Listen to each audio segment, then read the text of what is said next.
we're going to remind ourselves of a bunch of functions that you should remember from pre-calculus. As you can see, what we have are a bunch of sets of axes, and we have constant, linear, squaring, square root, cubing, cube root, reciprocal, and reciprocal square as the functions that we're going to look at first.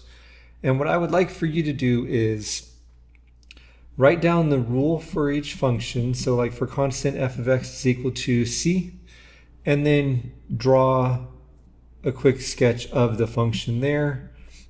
Constant function is a horizontal line. And then for linear, it would look like f of x is equal to mx plus b. And I'll just draw some generic linear function there with the y-intercept at 0b.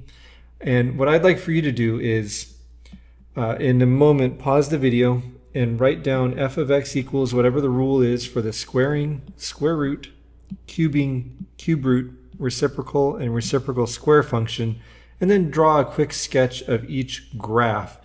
Don't take more than a few seconds on each one of these. Get as many as you can. Go ahead and pause the video now.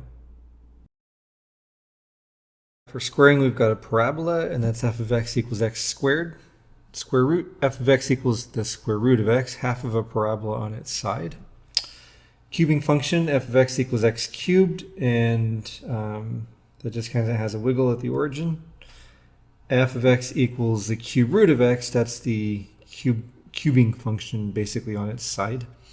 The reciprocal function has two branches. This is the one we may have struggled with, or one of the ones we may have struggled with. F of x equals 1 over x. And then reciprocal squared, f of x equals 1 over x squared. It's got branches kind of like the reciprocal function, except that they both point up. Nothing is negative in the outputs there.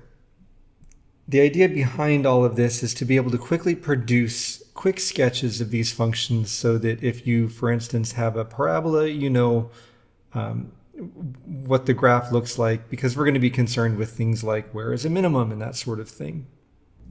Moving on, we have a few more functions to consider. Absolute value function, of course, looks like f of x is equal to the absolute value of x. And the graph of the absolute value function, hopefully we remember, is a v. And these angles should be 45-degree angles with the x-axis.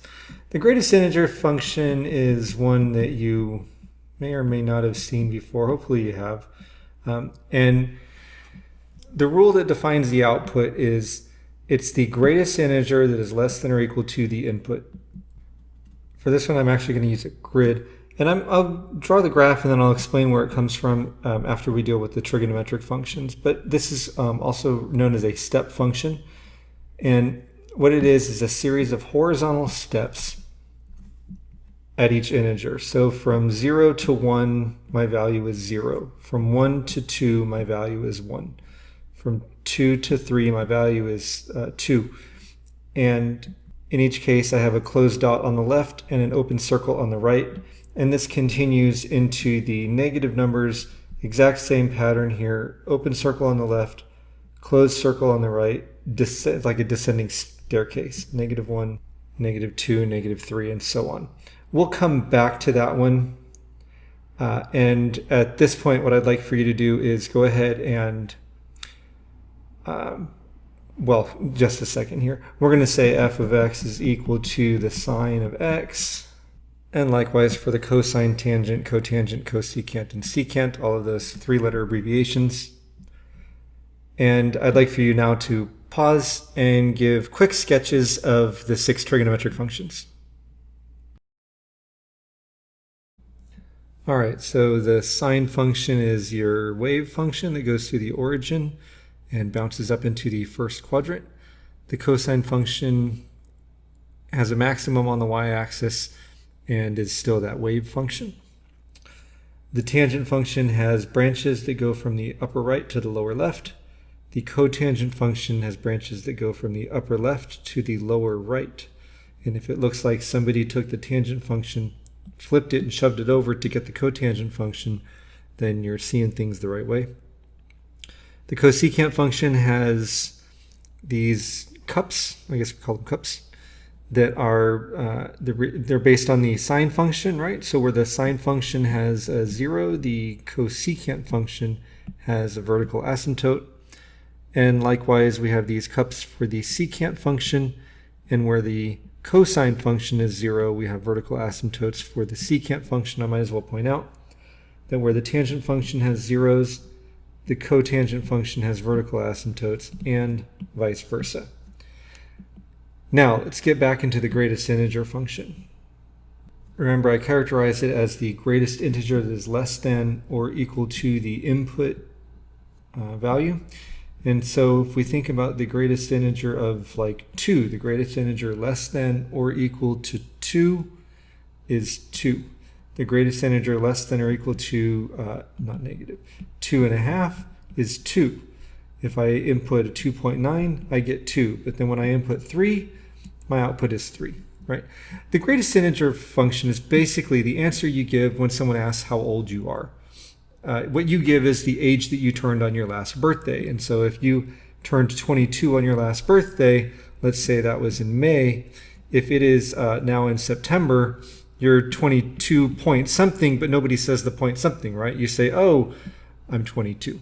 So that's the greatest integer function. The greatest integer less than or equal to the input.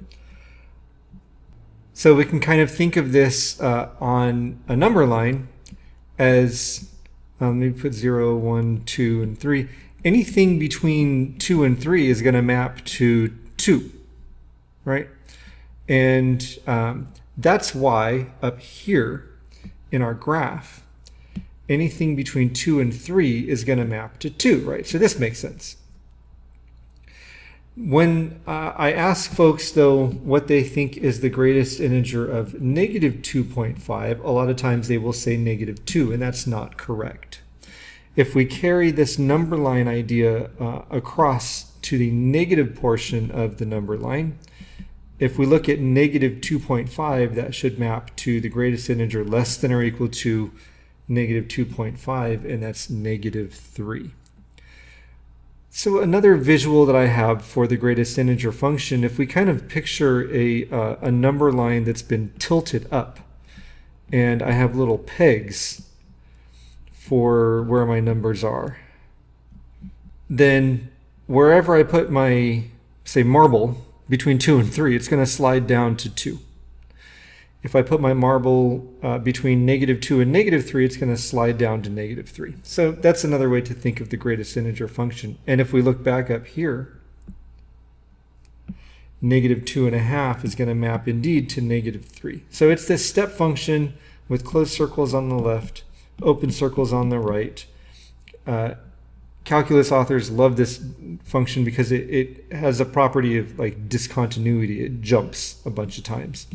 Of course, we can see that the tangent function jumps, so does actually 4 of the trigonometric functions jump because of those asymptotes. But you'll see greatest integer function used in examples here and there, and so I want to make sure that you had an understanding of what it looked like.